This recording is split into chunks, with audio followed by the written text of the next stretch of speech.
Did you guys know this is exactly how I got my permanent residency in 3 months? Hey Hey guys! guys, welcome back to our channel, and in today's video we are going to talk about the most popular immigration pathway which over 300,000 immigrants have used just in the past year, and that is the express entry. And under express entry, today we are going to specifically see about the Canadian experience class. In case you're wondering what the other classes are or what are the other immigration pathways, then make sure to check out our previous video and I will leave the link right here for you. In fact, guys, this is the exact way I used to immigrate to Canada, and I was able to get my permanent residency in under 3 months. So, in this video, we will make sure that to break down the step-by-step process of applying under Canadian Experience class. What are the various documents that I used to upload for the various criteria under this class? So, please make sure to stay tuned until the end of the video to get to know all of this information. Now, if this is the first time that you're seeing our video, make sure to hit the subscribe button and the bell icon so that you're notified each time we post a video. Now, let's head straight into it.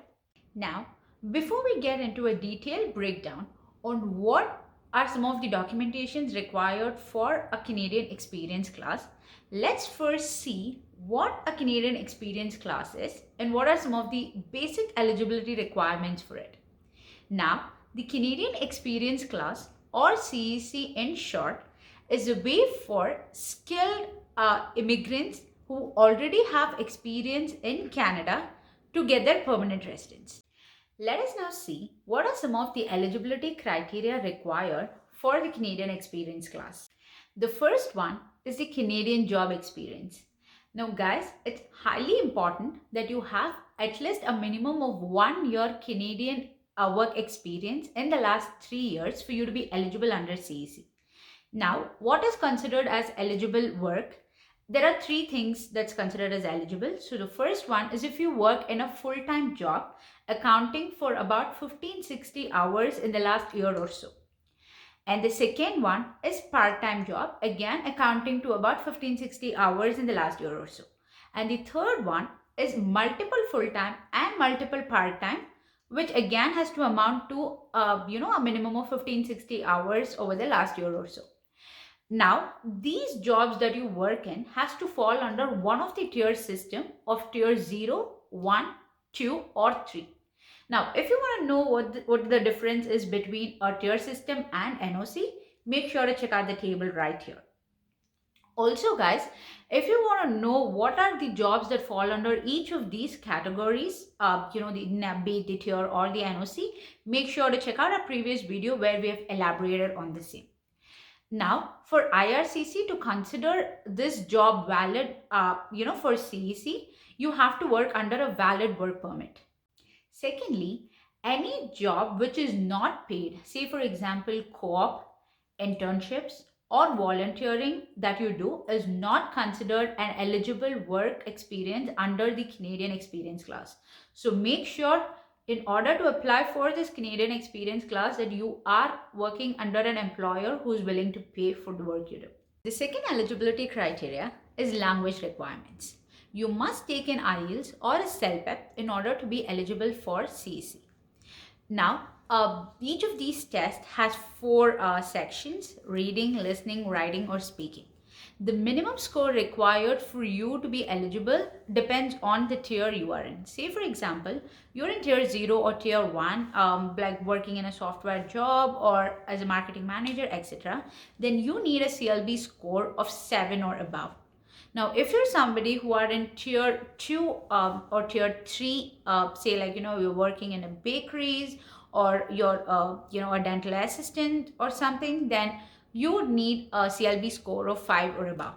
Now guys, remember, this is just a minimum score. However, we highly recommend that you try and get as high of a score as possible. Remember, the cost of this test is about a 300 Canadian dollars. So we completely understand, that this might not be feasible for everybody to take an attempt more than once. So we wish you luck to do your best in the first attempt. But if you're somebody who fell short in score but still is looking to pursue your Canadian dream, then giving a second attempt is worth a shot. Now the next criteria is a police verification certificate. So in order to be eligible for CEC, it's important that you submit a police verification in the country of your residence. Now, say if you're somebody in Canada or in any other country, then you will have to make sure that the IRCC is informed about your criminal background or criminal history, which can be done through your police verification certificate. So if you want to know how to apply to one, make sure to check out our previous video where we have explained the process in detail for you. Criteria number 4 is your medical examination.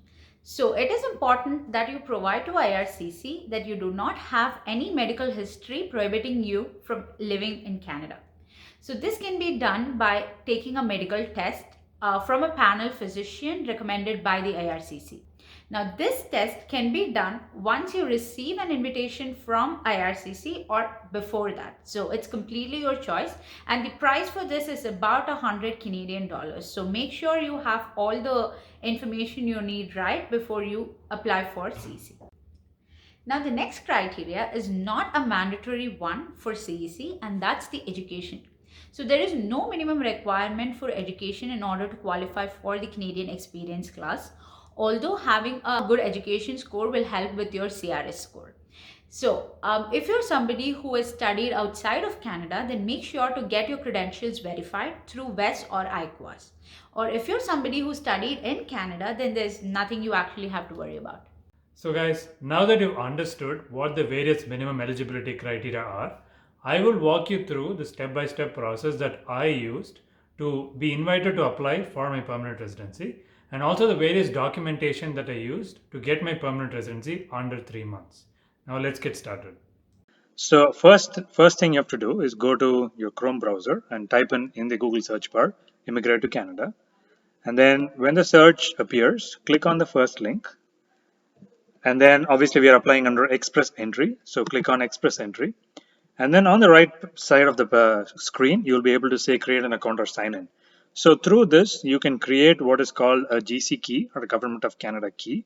And this will help you create an account from which you can apply for your Express Entry through by creating an Express Entry profile. And you can also use that to apply for further other immigration such as your citizenship. So it's really important that you remember your login details there. Now I already have an account, so I've already logged in. Once you create your account, when you go to the bottom of your account page, you'll see information such as start an application. Now you're going to click on apply to come to Canada. Since we don't have a personal reference code yet, we're going to go to the bottom and then we're going to click on Express Entry here. And now I'm going to run through a scenario that I used. So choose a province or territory most interested in. I was interested in Alberta, so I chose Alberta. Now we're going to go through a series of steps to determine our eligibility to the Express Entry program. Now, as Priya mentioned earlier, you need to have taken an English test 2 years prior to when you receive your ITA. So I'm going to assume a random date for this. So I'm going to assume that I took the IELTS exam. And I'm going to assume that I took it earlier this year. Let's assume April, and then let's just assume a date. Now you'll have to enter your speaking, listening, reading, and writing scores. Now, if you don't remember the exact requirements for each tier code, please rewind back to the earlier section of the video when Priya talks about it. So from here, I'm going to assume, so let's say 7.5 in speaking, 8 in listening, let's say 8 in reading, and then like 7.5 in writing. I think these are decent scores. Do you have other languages? So if you've taken a French course or a French exam with the TEF, this is a great way for you to like input that information. But I did not take that, so I'm going to press none. And then this is the part that differentiates Canadian experience class from the other classes. You will have to note down the number of years of skilled work experience you have in Canada. So the maximum you can choose here is 1 year or more. So you choose that. And it asks for what NOC level most of your experience is in. My assumption is after November, this will change to the tier level. So you can go back to the earlier section of the video to determine which tier code you belong to. No, so I was in a professional occupation. I was an analyst. So my skill level would be skill level A. Please choose yours accordingly. And so that's the results. So initial results are I am eligible to apply under Express Entry. Now I still need to go through certain steps to create my profile completely. So let's move on. So now it'll ask for what my name and other details are. So I'm gonna just assume some random number and then my name, male, date of birth. I'm gonna give something randomly, say 98 June 13th. Marital status, at the time when I applied, I was single, so I'm gonna keep it as single. The only difference between single and family married is you will have to provide additional documentation for your spouse or partner if they're deciding to come with you to Canada through the CEC. So to keep it simple, I'm gonna click on single, and there you have it. Our Express Entry profile is created. Now you will have to input information into each of these columns to be able to submit your profile. If you do not finish this, you will not be able to submit your profile. At this stage, there is no documentation that is required. All you would need is details and names and numbers. So for example, for personal details, if you click on start from, you will need your passport information that is represented in your passport, your marital status, your passport number and other details, your history of travel, and if you have any relatives or any other folks in Canada. Always make sure to save and exit. If similarly to contact details, study and languages, you can input all your IELTS scores and the degree that you have, regardless of what it is. And then in the work history, you'll have to talk about which knock code your work comes under. Now that you've understood how to create an Express Entry profile, let's look into what documents you would need to apply under the Canadian Experience class so that you can use that information to complete your Express Entry profile, as well as ensure that when you get that invitation to apply, you have all the documentation ready to submit immediately.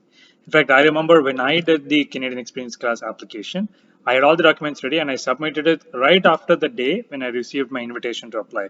Thereby, I was able to significantly reduce the amount of time it will take to process, and I was able to get my application processed under 90 days. Now, when you look at the documents required for Express Entry, obviously the first one is your passport. So make sure that your passport is valid, and that the expiry date is like at least a few years after when you're applying under Express Entry. Now, a second criteria obviously is the language test results. So I submitted a stamped copy of my CELPIP exam as I took CELPIP. But I would say that even for IELTS, like if you get any documented copy which has like a seal and stamp in it, I think taking a scan of that and uploading it would be your best bet. Now, in terms of education, I had both foreign education and Canadian education. So what I did was I took an educational credential from WES for my undergraduate bachelor's degree. It was a 4-year engineering degree, so I was able to get a 4-year equivalent. And then I also had my master's in business degree here in Canada from the University of Alberta. So I was able to provide that the final degree certificate also. So I submitted both of them. Now I have heard that if you have an education in Canada, you don't need to submit your foreign education, and we know based on the minimum criteria that you don't necessarily need to submit the educational certificates. But in order to get a higher CRS score, it is always better to submit your educational qualifications. And so I would err on the side of caution and submit. If you have a Canadian education, make sure that you do a BEST or an IQA certification for your undergraduate degree, and then also submit your proof of your any master's examination. Now, provincial nomination, if you have been nominated by a province, please make sure to include that in here. I wasn't nominated by my province, so I did not put any information in there. The other important piece of information that you will have to provide is a written job offer from an employer in Canada, which gives information about your job, your duties and responsibilities, as well as other information that are mandatory. Now, I will walk you through how you can find what responsibilities should fall under the job title that you are in, and also a rough idea of what you can write in your job reference letter. Now go to Google and type in the search bar NOC code and then click on find your NOC. Once you get into this page, scroll down and then click on this link NOC website. Now this website will help you determine what the job responsibilities are for your corresponding job title. I'm going to choose the version 2021. I think this will represent the new tier codes that are going to come in November. Now, my job title was that of a policy analyst. So I'm going to type in policy analyst and then I'm going to hit on search. Now, there are a few results that have popped up. There are different types of analysts jobs. So titles here, what occupational category they are, and then what the tier codes are. So I was working under environmental energy policy. And so the one that fit me was natural and applied science policy research. So I click on that. And then once I come in here, it gives me a list of example titles. Now, one thing you should know that this is not an exhaustive list. And so if your job title is not included in this, you don't have to worry. You just have to make sure that the duties and responsibilities that you perform fits into what the duties and responsibilities are for this specific tier code and this job titles.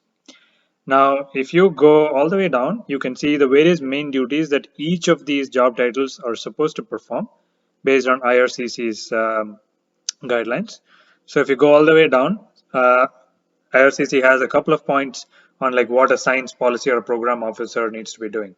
Now, you need to make sure that when you're writing that reference letter, please just don't copy paste this information straight in. That is not something that I would suggest. My suggestion to you while writing the job reference letter is to take your job description for the position that you were in or what you're currently in and find out what the job description is and see if there is any information that overlaps with what is provided on the screen here. Now, if there is no overlap, I would advise that you sit with your supervisor to find out if you've performed any of the job description or duties that have been listed based on the job title that you have selected. Now, if you are able to find information, that's amazing. But if you're not, please work with your supervisor so that you can update your job description. At the end of the day, when you work with your supervisor, he or she would be the person who would be signing off on your job reference letter. And he or she would be the person who IRCC would call if they want to verify whether you performed that specific job in Canada. And so it's highly important that you make sure that your supervisor agrees with your stated information and they understand the process that you're going through. Now that you know how to find out what to write in the job offer letter, the next one is the proof of funds. This was something I wasn't able to figure out at the time. And so what I decided was I decided to send in a letter which exactly stated that the government of Canada does not require any proof of funds, especially applying under the CEC class. And I made sure, I attached a screenshot of the information that was present on the website. Now, the next information obviously is police certificate and medical exam. Now, police certificate is pretty straightforward. Since I was living in Canada, I applied for my police certificate through the BLS Edmonton Center. It took me around 4 days to get my police verification done from India.